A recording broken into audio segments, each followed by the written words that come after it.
네, 안녕하세요. 반갑습니다. 김지현이라고 합니다. 아마 이 마스크를 쓰고 있어서 웅웅거려가지고 잘 안 들리실 것 같아요. 그래서 행사장의 방역이 좀 철저하게 돼 있어서 제 발표자는 마스크를 벗고 진행하도록 하겠습니다. 사전에 좀 양해를 구했습니다. 제가 30분 정도 발표할 주제는 우리 국내 디지털 컨텐츠의 글로벌 시장에서의 위상. 결국 컨텐츠가 담겨야 되는 그릇이 플랫폼이기 때문에 이 플랫폼에 다양한 형태의 플랫폼에 어떻게 우리 디지털 컨텐츠를 담아서 PR하고 글로벌 시장으로 가야 될 것인지에 대한 방향성, 시사점에 대한 이야기를 좀 해드리도록 하겠습니다.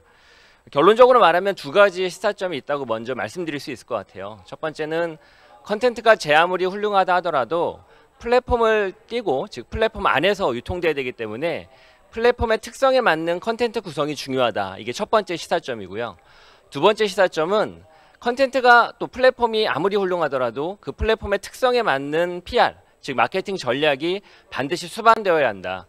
그래야지 글로벌 시장에서 우리가 만든 컨텐츠를 더 많은 사용자들에게, 유저들에게 확대할 수 있다. 이게 두 가지 시사점을 위주로 좀 전달드리도록 하겠습니다. 최근에 코로나로 인해서 많은 것들이 변화했죠. 우리 일상이 많은 변화 속에서 특히 이렇게 강연도, 컨퍼런스도 비대면 방식으로 진행하는 게 거의 일상화가 된 것 같아요. 그런 측면에서 우리 국내 방송도 많은 변화가 있습니다. 방송에 있는 즉 시청자들, 청중들이 기존과는 다른 방식으로 방송에 참여를 하고 있죠. 그래서 직접 오프라인에 모여가지고 청중들이 박수를 하고 환호를 보낼 수가 없다 보니까 화면에 보여지는 영상 속에 있는 방송처럼 청중들이 다 온라인으로 모여서, 지금 이제 오늘 강연만 해도 온라인으로 다 유튜브를 통해서 시청하고 계실 텐데 사실 저는 여러분들의 모습이 전혀 보이질 않거든요. 그런데 화면에 보이는 방송 영상 속에서처럼 실제 시청자들의 얼굴을 보면서, 그래야지 훨씬 인터랙티브하게 방송이 진행될 수 있다 보니까, 또 청중들의 반응도 보면서 진행을 해야 진행자도 훨씬 더 재미있고 현장감이 있는 방식으로 방송이 가능하겠죠. 그러다 보니까 화면의 영상 속에 있는 내용처럼 출연자와 그리고 방송에 참여하고 있는 청중들이 온라인을 통해서 만나고, 온라인을 통해서 만나는 그 비대면의 모든 커뮤니케이션 방식이 저렇게 방송을 통해서 송출되는, 그래서 훨씬 더 역동적인 모습으로 방송이 진화하고 있는 걸 볼 수가 있습니다. 코로나가 사실 많은 것들을 변화시켰죠.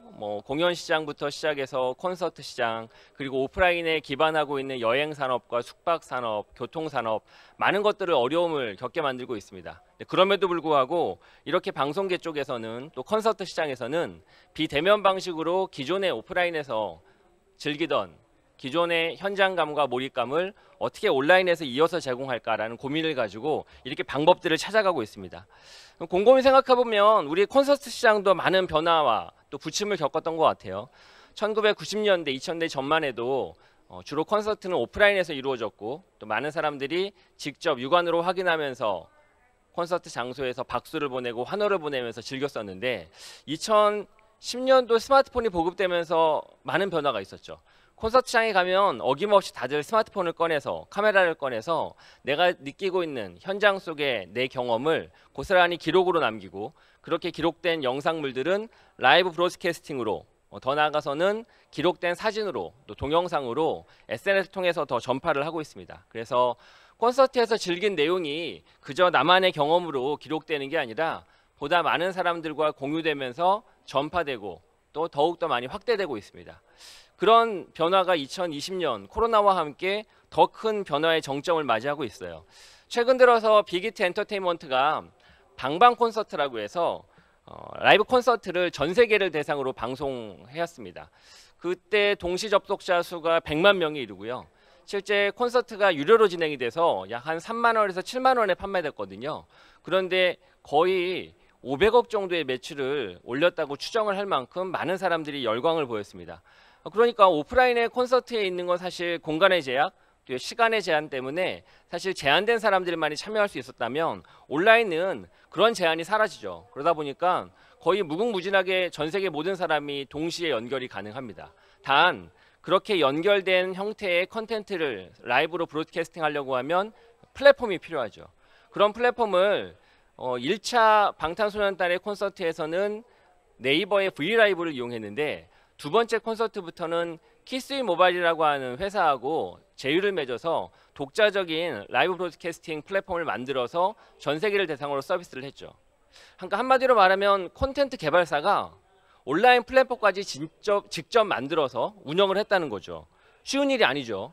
그냥 기존재하는 훌륭한 유튜브, 더 나아가서는 브이라이브와 같은 기존에 있었던 검증된 시스템을 사용해도 됨에도 불구하고 굳이 독자적인 플랫폼을, 그것도 콘텐츠 개발 업체가 기술력이 딸림에도 불구하고 만든 이유는 뭘까요?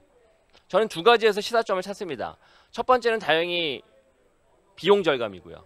두 번째가 더 중요하죠. 바로 고객들과 접점 속에서 실제 전 세계 100만 명의 청중들, 즉 우리 팬들이, 방탄소년단의 팬들이 어떻게 콘텐츠를 소비했고 어떻게 연결했는지, 어떤 장면에 열광했는지, 그리고 실제 몇만 원짜리 유료 콘서트 티켓을 구매했는지, 이 모든 것들을 알 수가 있거든요. 즉 콘텐츠 개발 업체가 고객에 대한 다양한 데이터를 수집할 수 있고 그걸 기반으로 분석해서 다음번 콘서트의 마케팅에 활용할 수도 있고 다음번 콘서트의 콘텐츠 기획에 활용할 수도 있기 때문에, 그렇기 때문에 독자적인 플랫폼을 구축했다고 생각합니다. 정리를 하면 우리 국내에서 만든 잘된 콘텐츠를 해외에 나가서 알리고 보다 많은 전 세계인을 대상으로 마케팅하고 유통하고자 할 때는 플랫폼을 잘 이해하고 그 플랫폼을 경우에 따라서 독자적으로 만들어서 개발하는 게 훨씬 더 나을 수도 있다는 시사점을 얻을 수 있다는 거죠.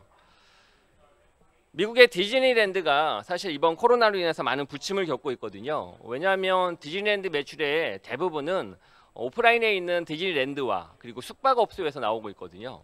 그런데 코로나가 전 세계인의 발을 꽁꽁 묶으면서 국가별로 이동을 제한하고 있고, 그러다 보니까 당연히 오프라인에 거점을 둔 이런 엔터테인먼트 사업은 위협을 받을 수밖에 없다고요.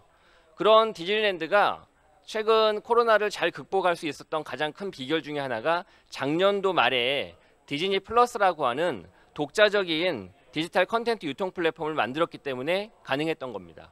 결론적으로 말하면 디즈니가 만든 훌륭한 다양한 형태의 만화 애니메이션과 각종 디지털 컨텐츠를 넷플릭스나 유튜브나 훌루와 같은 기존의 유통 플랫폼을 통해 가지고 공급한 게 아니라 독자적으로 컨텐츠 유통 플랫폼을 만들어서 고객들에게 서비스를 제공했다는 거죠.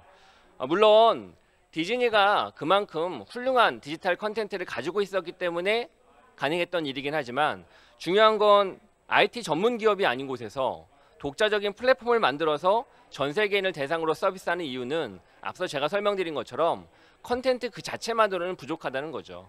컨텐츠 개발 업체가 궁극적으로 본인의 컨텐츠를 독자적인 유통 플랫폼을 타고 전 세계인을 대상으로 서비스할 때 지속 가능하고 더 많은 형태의 고객 정보를 얻어서 그걸 기반으로 다음번 컨텐츠 기획에도 활용하고 마케팅에도 활용할 수 있다는 겁니다. 물론 모든 컨텐츠 개발 업체가 독자적인 유통 플랫폼을 만드는 건 어렵습니다. 왜냐하면 IT 기술도 부족할 뿐만 아니라 초기 투자 비용과 향후 유지 운영 비용이 상당하거든요. 근데 그런 거에 비해서 이제 글로벌 컨텐츠 유통 플랫폼을 갖고 있는 기업들을 대상으로 해서 컨텐츠를 제공하는 게 더 합리적일 수도 있어요. 하지만 우리 컨텐츠가 한두 번으로 끝날 게 아니라 지속적으로 앞으로 더 성장 가능하다고 하면 독자적인 플랫폼에 대한 고민이 충분히 필요하다는 거예요. 그 필요하다는 거를 넷플릭스와 그리고 앞서 소개해줬던 빅히트 엔터테인먼트의 방탄소년단이 증명하고 있는 셈이죠. 사실 전 세계에서 우리 싸이의 강남 스타일이 어마어마하게 히트를 치면서 주목을 받았던 적이 있죠. 그때 이 강남 스타일이 떴던 가장 큰 이유는 뭘까요? 화면에 보여지는 싸이가 인터뷰에서도 밝힌 것처럼 본인조차도 그걸 알 수 없었다고 이야기하고 있거든요. 근데 결국 두 가지로 요약할 수 있을 것 같아요. 기본적으로 유튜브라고 하는 글로벌 방송국이 있었고, 두 번째로 트위터와 페이스북과 같이 유튜브에 실린 영상을 전 세계인을 대상으로 마케팅할 수 있는 마케팅 채널이 있었기 때문에 싸이의 강남 스타일이 전 세계인의 주목을 받을 수 있었겠죠. 물론 강남 스타일의 컨텐츠가 좋았던 것도 한몫하죠. 사실 컨텐츠가 제대로 없으면 플랫폼은 안고 없는 찐빵이나 다름없거든요. 넷플릭스나 유튜브에 좋은 컨텐츠가 없다면 사람들이 몰릴 이유가 없죠. 그렇기 때문에 가장 중요한 거야 당연히 컨텐츠죠. 싸이의 강남 스타일한 컨텐츠가 있었기 때문에 당연히 싸이가 주목을 받았던 건 사실이나, 그와 동시에 컨텐츠 유통 플랫폼인 유튜브 그리고 마케팅 채널인 SNS가 없었더라면 제 아무리 싸이의 강남 스타일이 훌륭하다 하더라도 전 세계인에게 소개될 수 있는 그런 영광은 누릴 수가 없었을 겁니다. 그런 측면에서 보면 우리가 콘텐츠를 전 세계인을 대상으로 글로벌화한다라고 하는 관점에서 보면 두 가지를 항상 신경 써야 된다는 거죠. 첫 번째, 내가 유통하고자 하는 이 콘텐츠가 어떤 플랫폼에 얹혀서 제공할 것인가, 이게 첫 번째 관점이고요. 두 번째는 그런 콘텐츠를 어떻게 전 세계인을 대상으로 잘 마케팅해서 홍보할 것인가, 이 두 가지 관점에서 디지털 콘텐츠에 대한 유통 플랫폼, 더 나아가선 마케팅 채널에 대한 고민이 필요하다는 겁니다. 싸이의 강남스타일이 바로 지금 제가 설명드렸던 이 두 가지 관점을 가장 잘 시사점으로 정리해서 보여준 사례라고 볼 수가 있습니다. 실제 싸이의 강남스타일이 어떻게 주목을 받았는지를 한번 5가지로 구분을 해서 해석을 해보면, 첫 번째는 2012년도 7, 8월 달에 강남스타일을 소개한 트위터의 트윗 수가 늘기 시작합니다. 이 당시에 전 세계 유명 연예인들 그리고 셀럽들이 강남스타일을 소개하면서 당연히 그때는 유튜브에 있는 강남스타일의 영상 URL을 가지고서 이제 트윗을 했겠죠. 그러다 보니 전 세계인은 주목을 받기 시작합니다. 그리고 2기는 이걸 그대로 이어받아서 2차 셀러브레이터들이 이 강남스타일을 추가적으로 이제 이슈화 시킵니다. 왜냐하면 그렇게 1차로 한번 돌다 보니까 그 이외에 다른 주변인들도 이거 재밌네 라고 하면서 이 영상을 소비하기 시작하고, 그 영상을 보다 이제 파죽지세로 보다 많은 사람들에게 전파하기 시작하죠. 그러면서 전체적으로 트윗의 양이 엄청나게 늘었어요. 그래서 강남스타일을 소개하는 실제 유튜브의 영상 목적지, 즉 데스티네이션의 트래픽도 늘기 시작하죠. 그리고 3기로는 싱가포르나 태국 팬들이 본격적으로 참여합니다. 그래서 동남아 쪽에서 더욱더 확산되죠. 실제 저 시기에는 이제 동남아시아 쪽에서도 SNS에 열풍이 불기 시작하면서 트위터나 페이스북 사용자가 늘어났고, 트위터와 페이스북 사용자가 늘어나면 당연히 거기에서 유통하고자 하는 컨텐츠에 대한 기대도 커지거든요. 트위터, 페이스북이 인기가 있으려면 사람들이 무엇인가 화제가 될 만한 컨텐츠가 필요할 거 아니에요. 그게 적절히 강남스타일이 주요했던 거죠. 그러면서 태국 동남아시아의 팬들이 더욱더 많이 유튜브 영상을 시청하면서 기하급수적으로 영상의 트래픽이 늘기 시작합니다. 그리고 더 중요한 건 4기에 이르러서 실제 강남스타일을 홍보하는 YG 엔터테인먼트가 실제 이걸 공식적으로 전략적으로 활용하기 시작하죠. 그냥 일반 사용자들의 바이럴 마케팅만 가지고는 컨텐츠가 글로벌 위상을 확보하기는 어렵거든요. 그렇기 때문에 YG 엔터테인먼트는 공식 계정을 만들고 트위터에, 페이스북에 강남스타일을 본격적으로 마케팅하고 PR하기 시작합니다. 그런 전략적인 주요 끝에 이제 미국 시장에도 진출하고 보다 글로벌 시장에 본격적으로 대두될 수 있는 발판이 마련됐죠. 결론적으로 말하면 앞서 설명드린 것처럼 0번, 기본은 컨텐츠가 훌륭해야 되고, 두 번째, 그 컨텐츠를 실어 나갈 수 있는 유통 플랫폼이 탄탄해야 되고, 세 번째, 전략적으로 그 유통 플랫폼에 어떻게 하면 컨텐츠를 SNS 같은 마케팅 채널을 통해서 보다 많이 바이럴 마케팅을 유도할 것인가가 중요하다는 겁니다. 그런 3가지 관점에서 컨텐츠에 대한 글로벌 마케팅을 고민할 필요가 있다는 겁니다. 더 나아가서 앞으로 더욱더 중요해지는 거는 컨텐츠를 보는 것보다 그걸 어디서 보느냐가 더욱더 중요해지는 시점이 되는 것 같아요. 사실 20년 전만 해도 세상 돌아가는 소식, 뉴스 이런 것들은 매일 아침마다 배달되는 아파트 현관문 앞에 있는 신문지를 통해서 우리가 소비를 했거든요. 지금은 어떻습니까? 신문지를 보는 사람 거의 없어요. 심지어 예전에는 저녁 9시에 안방 그리고 거실에 있는 텔레비전 앞에 옹기종기 모여 앉아서 전 세계의 뉴스를 봤었거든요. 그런데 지금은 어떻습니까? 지금은 시간과 장소를 구애받지 않고 스마트폰으로 포털의 뉴스 사이트, 더 나아가서는 카카오톡, 페이스북, 트위터, 인스타그램, 틱톡 이런 다양한 형태의 채널을 통해서 뉴스를 소비하고 있죠. 실제 기존의 신문사들이 만든 뉴스를 우리는 계속 보고 있지만 오히려 더 많이 보고 있습니다. 그럼에도 불구하고 신문지를 통해서 보지는 않죠. 즉 우리가 보는 소비처가 바뀌었다는 겁니다. 예전과 똑같이 컨텐츠는, 뉴스는, 신문은 생산되고 있지만 생산된 그 신문지를 통해서 컨텐츠를 소비하는 게 아니라 우리는 스마트폰과 컴퓨터 그리고 웹브라우저와 다양한 종류의 앱을 통해서 컨텐츠를 보고 있죠. 컨텐츠를 보고만 있는 게 아니에요. 유통 방식도 바뀌었어요. 예전에는 전국에 있는 신문 배급소를 통해서 신문지가 유통됐다면 지금은 포털을 통해서 뉴스가 유통되고, 더 나아가서는 카카오톡이나 페이스북은 사람들이 자기가 관심 있어하는 뉴스를 실어다가 논평을 쓰고 댓글을 달고 이러면서 다른 방식으로 콘텐츠를 유통하고 있죠. 이렇게 디지털 콘텐츠는 무엇을 보느냐보다 어디서 어떻게 보느냐가 중요합니다. 그리고 어디서 어떻게 보느냐가 바로 앞서 설명드렸던 어디서가 콘텐츠 유통이고 어떻게가 콘텐츠 마케팅이죠. 그래서 디지털 콘텐츠를 해외로 유통하는 데 있어서 우리가 항상 눈여겨봐야 될 건 어떤 플랫폼에, 즉 어디서 어떻게 어떤 마케팅 전략, 어떤 SNS 채널로 어떤 방식으로 PR하고 스토리를 구성할 것인가, 이것이 계속 중요하다는 겁니다. 계속 우리 콘텐츠를 보는 방식은, TV를 보는 방식은 변화되어 왔습니다. 이 화면에 보여지게 되면 예전에 TV라고 하는 건 TV 채널을 통해서 리모컨을 눌러가면서 채널 재핑을 하면서 거실에 있는 소파에 앉아가지고 느긋하게 TV를 봤다면, 지금은 갑자기 누군가의 카톡으로, 누군가가 페이스북에 글 하나 올리고 트윗에 신문 기사의 URL을 소개를 해서 우리가 뉴스에 그리고 컨텐츠에 연결하게 되죠. 그리고 그런 컨텐츠 방송도 유튜브에서 보기도 하고 넷플릭스에서 보기도 하고 아까 소개드렸던 것처럼 디즈니 플러스에서 보기도 합니다. 그리고 그런 컨텐츠를 보고 가만히 있느냐? 그게 아니라 시청자들이 적극적으로 반응하죠.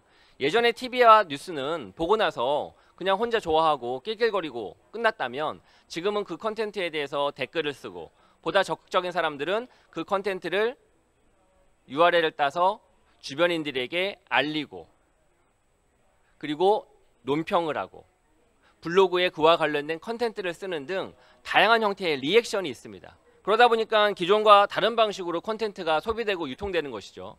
디지털 콘텐츠는 바로 그런 특징을 가지고 있습니다. 한마디로 말하면 만들고서 끝이 아니라 만들고 난 이후에 유통하면서 계속 기하급수적으로, 마치 풍선 효과처럼 계속 효과가 극대화되죠. 그러다 보니까 해당 콘텐츠가 만들어진 이후에 누구를 통해서 유통되고 더 나아가서 그 콘텐츠가 어떻게 반응을 이끌어내어서 사람들에게 회자되도록 할 것인가, 즉 바이럴 되도록 할 것인가, 이런 전략이 해당 디지털 콘텐츠를 글로벌로 유통할 때 중요하다는 거죠.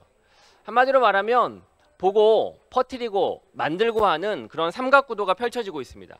기존의 콘텐츠는 내가 TV 채널이나 혹은 잡지나 혹은 적절한 형태의 유통 채널을 통해서 공급하는 관점에서만 기울여서 우리가 고민을 하면 다였거든요. 근데 지금은 우리가 만든 디지털 콘텐츠가 그 이후에 어떤 방식으로 퍼뜨려지고, 그리고 그런 퍼뜨려진 콘텐츠가 추가적으로 다시 재생산될 수 있는 구조를 어떻게 만들 것인지를 초기 콘텐츠를 구성하고 스토리를 짤 때부터, 그리고 마케팅 전략을 수립할 때부터 중요하게 잊어서는 안 되는 관점이라는 겁니다.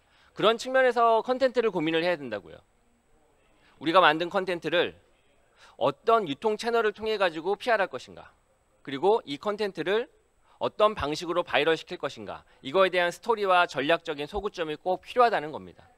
예를 들면 최근 인도 쪽에서는 주목을 받고 있는 SNS가 한국과는 좀 다릅니다. 한국에서는 페이스북과 트위터, 그리고 국내에서 널리 쓰이는 밴드, 스노우, 이런 앱들이 많이 쓰이지만, 오히려 인도 쪽에서는 중국에서 만든 SNS가 많이 쓰여요. 위챗, 헬로우, 라이키, 그리고 틱톡, 이런 앱들이 널리 쓰입니다.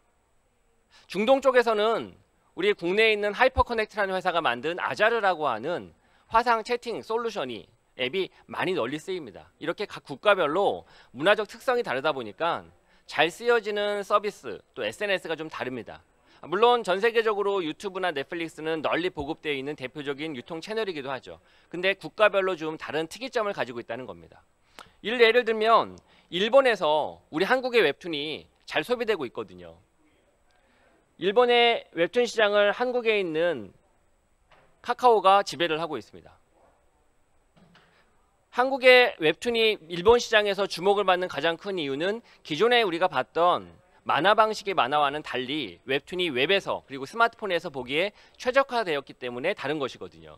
반면 일본은 만화 종주임에도 불구하고 예전에 만화책 기반의, 즉 종이에서 보는 만화 기반의 화면 구성과 UI에 최적화된 만화만 고수하다 보니 오히려 디지털 컨텐츠로 만화가 거듭나는 부분에 있어서 시기를 놓쳤죠. 그에 비해서 한국은 좀 이른 시간에 다음의 웹툰, 네이버 웹툰을 통해서 웹툰 시장이 빠르게 자리를 잡았고, 그런 빠르게 자리 잡은 웹툰의 플랫폼이 일본 시장에 진출을 해서 피코마라라고 하는 이름으로 일본 시장을 지배하고 있습니다. 일본의 만화 시장을 한국의 웹툰이 지배할 수 있는 이유는 두 가지라고요. 첫 번째는 피코마라고 하는 웹툰을 실어 나르기 적합한 최적의 앱, 즉 플랫폼이 있었기 때문에 가능했던 것이고, 두 번째는 한국의 고유한 웹에서 모바일에서 만화를 볼 수 있는 웹툰이라고 하는 컨텐츠 구성이 됐었기 때문에 일본 시장에서 저렇게 주요하고 시장을 장악할 수 있었던 이유라는 것이죠.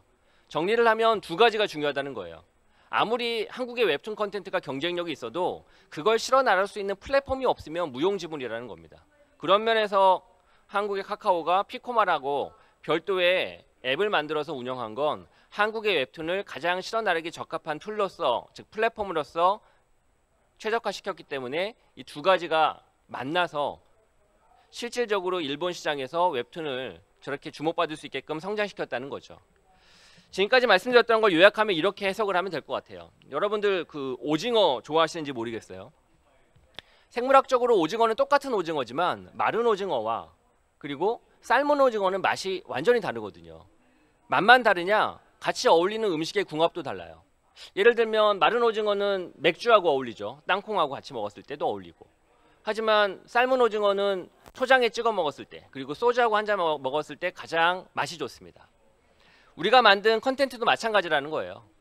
똑같은 컨텐츠를 할지라도 그 컨텐츠가 유튜브를 통해서 알려지느냐, 아니면 넷플릭스를 통해서 실어 나라지느냐, 아니면 틱톡이냐, 아니면 앞서 설명드렸던 피코마와 같은 웹툰이냐, 혹은 멜론이냐, 스포티파이냐, 더 나아가서는 멜론이냐, 어떤 플랫폼에 우리 컨텐츠가 실어서 전 세계인을 대상으로 유통되느냐에 따라서 오징어가 변화됐듯이 우리 컨텐츠의 편집도, 구성도, 스토리도 바뀌어야 된다는 겁니다. 30분짜리 영상 부분을 10분으로 쪼개서 3편으로 나누어서 보내는 게 적합한 것인지, 아니면 30분의 영상 콘텐츠를 압축해서 한 17분으로 만들어서 한 편으로 만드는 게 적합한 것인지, 그 컨텐츠 유통 플랫폼의 특성에 맞게끔 스토리를 재구성하고 재편집해서 실어 나를 때 가장 입맛 좋은 컨텐츠가 탄생한다는 것이죠. 두 번째는 마케팅이라고요. 삶은 오징어와 마른 오징어를 판매하는 유통처는 다르죠. 삶은 오징어야 당연히 소주 주점에서 팔 것이고, 마른 오징어는 맥주를 파는 호프집에서 팔겠죠. 그런 면에서 보면 우리가 만든 컨텐츠를 어떤 유통 플랫폼을 태워서 더 나아가서 어떤 마케팅 채널을 통해 가지고 알릴 것이냐도 중요하다는 겁니다. 이 컨텐츠의 특성을 볼 때 틱톡이 적합한 건지, 아니면 왓츠앱이 적합한 건지, 카톡이 적합한 건지, 라인이 적합한 건지, 그 국가의 SNS 사용 특성과 그리고 서비스 앱, 즉 플랫폼, 마케팅 채널인 플랫폼의 특성에 따라서 이거를 바이럴 마케팅하거나 혹은 우리가 마케팅 전략을 제대로 세워서 PR할 수 있는 방법이 다르다는 거죠. 마지막으로 최근 들어서 페이스북이 시도하고 있는 새로운 메타버스라고 하는 트렌드를 소개하면서 마무리를 하려고 합니다. 화면을 보게 되면 페이스북이 인수한 오큘러스라고 하는 회사에서 만든 퀘스트 2라고 하는 VR 디바이스를 끼고, 그리고 양손에 센서를 달고 페이스북의 호라이즌이라고 하는 SNS, 즉 가상현실 새로운 SNS 서비스거든요. 그걸 탐험하는 화면이 나옵니다. 기존에 우리가 평면적인 컴퓨터 화면과 스마트폰에서 보던 것과는 완전히 다른 새로운 서비스죠. 한마디로 말하면 새로운 플랫폼입니다. 즉 우리 컨텐츠를 실어 나를 수 있는 아주 훌륭한 유통 도구죠. 저렇게 플랫폼을 항상 끊임없이 진화합니다. 그리고 새롭게 탄생하고 있고, 새롭게 탄생하고 새롭게 진화한 플랫폼에는 반드시 새로운 컨텐츠가 필요하죠. 기존의 컨텐츠를 재편집하더라도 결국 새로운 플랫폼의 특성에 맞게끔 재정리된 그런 최적화된 컨텐츠가 필요하다는 거죠. 그게 바로 사업기회입니다. 이런 호라이즌이라고 하는 새로운 형태의 SNS에서 새로운 형태의 컨텐츠가 필요하기 때문에 당연히 기존 컨텐츠 개발업체나 새롭게 컨텐츠를 개발하려고 하는 신사업업체 입장에서는 이런 플랫폼에 가장 어울릴 만한 컨텐츠는 무엇일까, 그런 고민이 필요하다는 거죠.